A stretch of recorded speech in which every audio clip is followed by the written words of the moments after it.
যেগুলো আমি সংশোধনের জন্য এখানে দিয়েছি, সেই ধারাগুলো ভবিষ্যতে এটার অপব্যবহার বা মিসইউজ হওয়ার সুযোগ আছে মাননীয় স্পিকার।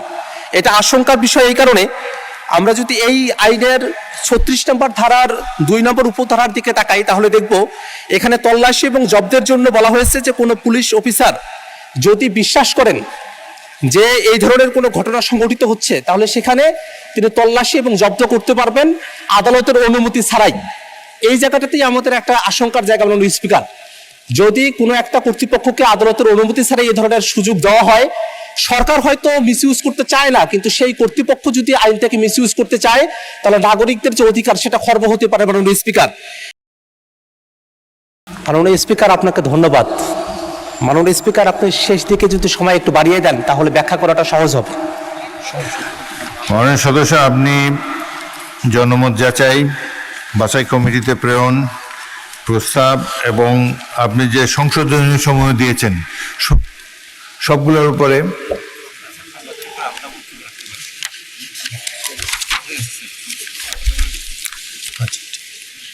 আপনি তো সংশোধনী যখন দিয়েছেন সংশোধনীর উপরে বক্তব্য রাখতে পারবেন। এখন 2 মিনিটে শুধু এটার উপর বলেন, পরে আবার আমি একসঙ্গে বলতে চাইতেছি মাননীয় স্পিকার, তাহলে ভালো হবে জিনিসটা। সংশোধনী সহ। আচ্ছা, বলুন। সংশোধনীটা তো আলাদা ভাই। মাননীয় স্পিকার, আপনাকে ধন্যবাদ। বলে ফেলুন, প্রস্তাব দেব আর কি। জুয়া প্রতিরোধ আইন বা বিল যেটা এখানে নিয়ে আসা হয়েছে, এটার বাহ্যিক যে উদ্দেশ্য, আপনি 4 মিনিটে বক্তব্য শেষ করেন। জুয়া প্রতিরোধ আইন যেটা বিল আকারে নিয়ে আসা হয়েছে সেটার বাহ্যিক উদ্দেশ্য অত্যন্ত ভালো। বাংলাদেশে জুয়া অনলাইন মাধ্যমে এটা একটা ভয়ঙ্কর একটা আকার ধারণ করেছে।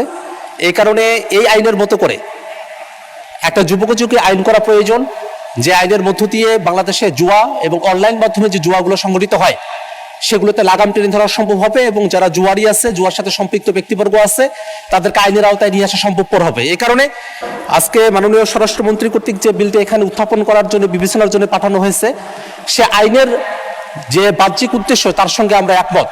কিন্তু এই আইনের স্পেসিফিক কিছু ধারা আছে যেগুলো আমি সংশোধনের জন্য এখানে দিয়েছি, সেই ধারাগুলো ভবিষ্যতে এটার অপব্যবহার বা মিসইউজ হওয়ার সুযোগ আছে মাননীয় স্পিকার।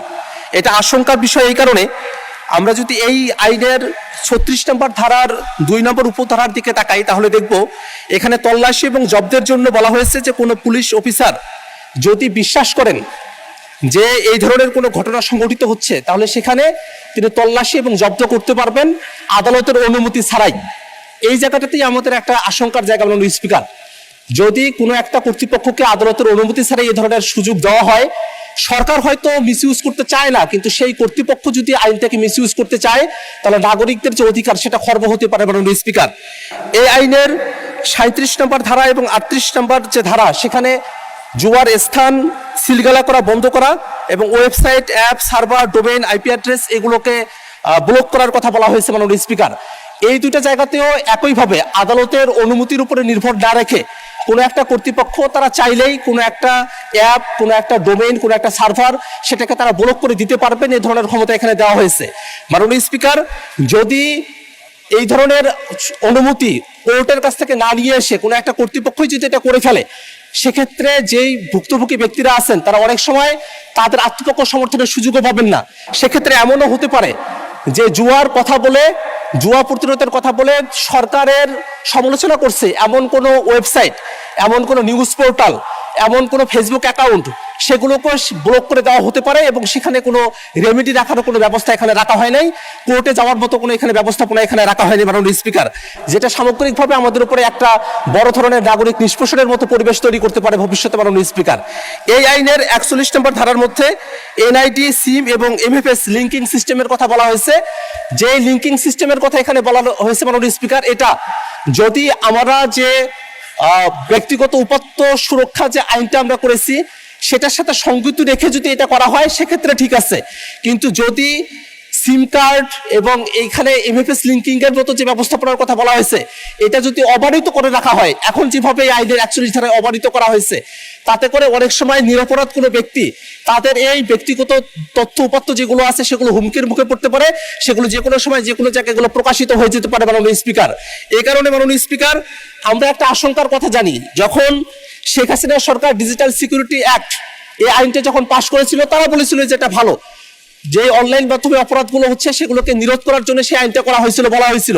কিন্তু পরবর্তীতে দেখা গেল ডিজিটাল সিকিউরিটি অ্যাক্টের মধ্য দিয়ে নিরপরাধ যারা রাজনৈতিকভাবে বিরুদ্ধ মতের ছিল তাদেরকে জেলখানায় নিয়ে যাওয়া হয়েছিল এবং তাদেরকে মাসের পর মাস জেলখানায় তাদেরকে পচিয়ে মারা হয়েছিল। আমরা জানি সে সময়টাতে একজন কিন্তু জেলখানার ভিতরে মারাও গিয়েছিলেন এই ডিজিটাল সিকিউরিটি অ্যাক্টে জেলখানায় যাওয়ার পরে। আমরা এই কারণে সরকারের কাছে আহ্বান জানাবো, জুয়া প্রতিরোধ করার জন্য আমাদের একটা যুগোপযোগী আইন দরকার আছে। এই আইনটাই আমরা করতে পারি, কিন্তু এটা জনমত যাচাইয়ের জন্য প্রেরণ করে যেসব সংশোধনী প্রয়োজন রয়েছে, খুবই মাইনর কিছু সংশোধনী, কিন্তু সেগুলো মানবাধিকারের জন্য খুবই গুরুত্বপূর্ণ, সেগুলোকে যাচাই করে এসে তারপরে এই আইনটি পাশ করা হোক। মাননীয় স্পিকার,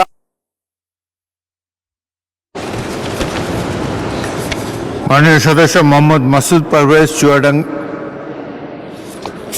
মুজিবুর রহমান সাহেব কি বলবেন? আপনার কি পয়েন্ট অফ অর্ডার? আচ্ছা বলেন। ধন্যবাদ মাননীয় স্পিকার।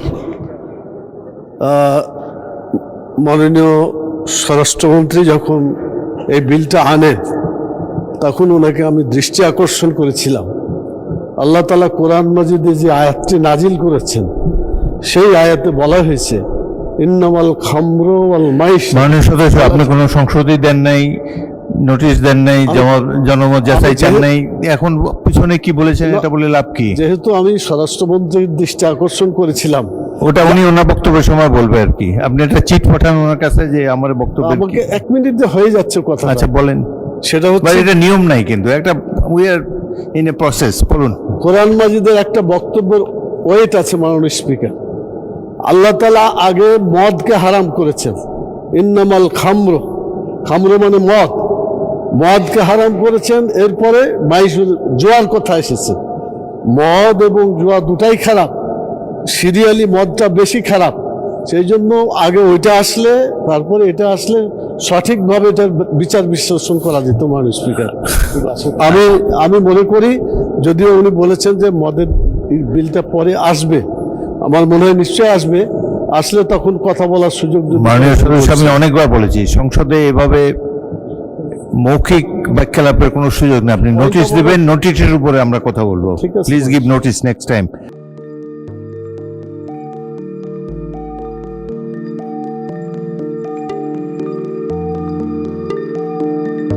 পহেলা জানুয়ারি 2026 ইউটিউব জার্নালিজমের অগ্রদূত change.tv.press সংগ্রাম মুখর 7 বছর পেরিয়ে পা রাখলো গৌরবান্বিত 8 বছরে। এই আনন্দ প্রহরে সবাইকে নিরন্তর শুভেচ্ছা। আমি নিজেকে ধন্যবাদ মনে করি, আমি সৌভাগ্যবান। চেঞ্জ টিভির পক্ষ থেকে আমার সাক্ষাৎকার নেওয়ার জন্য তারা আসছেন এবং চেঞ্জ টিভি দীর্ঘ 8 বছর ধরে এই কাজগুলি করছে। আমি তারা অনেক ভালো কাজ করেছেন, দেশের মানুষের সুখ দুঃখের কথা প্রত্যক্ষ তুলে ধরছেন। আমার আশা থাকবে চেঞ্জ টিভি সামনের দিকে উত্তরোত্তর আরো সমৃদ্ধ হবে। একটাই শুধু আমাদেরকে উপদেশ দিতে চায় তাদের কাছে, সেটা হচ্ছে সত্য কথাটা মানুষের সামনে তুলে ধরা, মানুষের ভিতরে কি চায় তাদেরটা তুলে ধরা, মানুষের প্রত্যাশা তুলে ধরা এবং মানুষের মধ্যে এই যে দেশাত্মবোধটা এবং সত্যবাদীটা এটা জাগরণ করে চেঞ্জ টিভির সামনের দিকে এগিয়ে যাবে। এবং যারা দেশের কথা চিন্তা করে এবং দলমত নির্বিশেষে যে লোকগুলো আছে তারা দেশের কথা চিন্তা করে, দেশের উন্নয়নের কথা চিন্তা করে, কোনো পক্ষপাতিত্ব করে না, তাদের বক্তব্য দেশের মানুষে তুলে ধরা, এই কাজগুলি সামনে এগিয়ে নিয়ে যাবে, এটা আমাদের প্রত্যাশা। অনেক ধন্যবাদ আপনাদেরকে, দেশবাসীকে, দেশবাসী সবাইকে আমি ধন্যবাদ জানাচ্ছি। change.tv.press এক ফোঁটা হলুদ নেই। আমরা শুধু আপনাদের কাছে একটাই আবেদন করব, মিথ্যার পিছনে দৌড়বেন না, সত্যকে ধারণ করেন, সত্যকে জনগণের কাছে তুলে ধরেন। সেটা যতই কঠিন হোক না কেন পিছপা হবেন না, ভয়ের কোনো কারণ নাই। আল্লাহর সাথে থাকেন, আল্লাহ আপনাকে সাহায্য করবে। কোনো মানুষের কাছ থেকে কোনো সাহায্য কামনা করবেন না। ধন্যবাদ। change.tv.press এক ফোঁটা হলুদ নেই।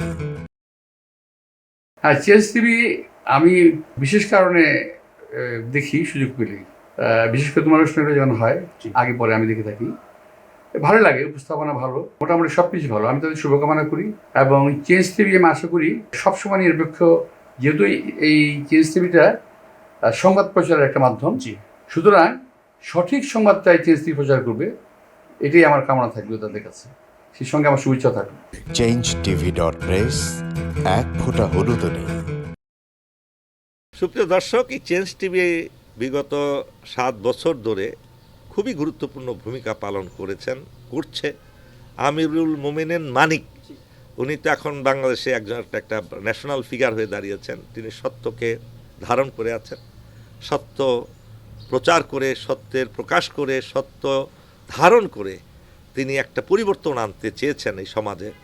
আমি আশা করি এটাতে অনেকে উদ্বুদ্ধ হয়েছেন এবং এই চেঞ্জ টিভির ভূমিকা অন্যকে অনুসরণ করার জন্য আমি আবেদন জানাবো। একই সাথে চেঞ্জ টিভির কর্তৃপক্ষ এবং দর্শক শ্রোতাকে আমার ব্যক্তিগত দোয়া এবং শুভেচ্ছা রইল। changetv.press এক ফোঁটা হলুদও নেই। বিশেষ করে আমিনুল মোমিনিন মানিক তার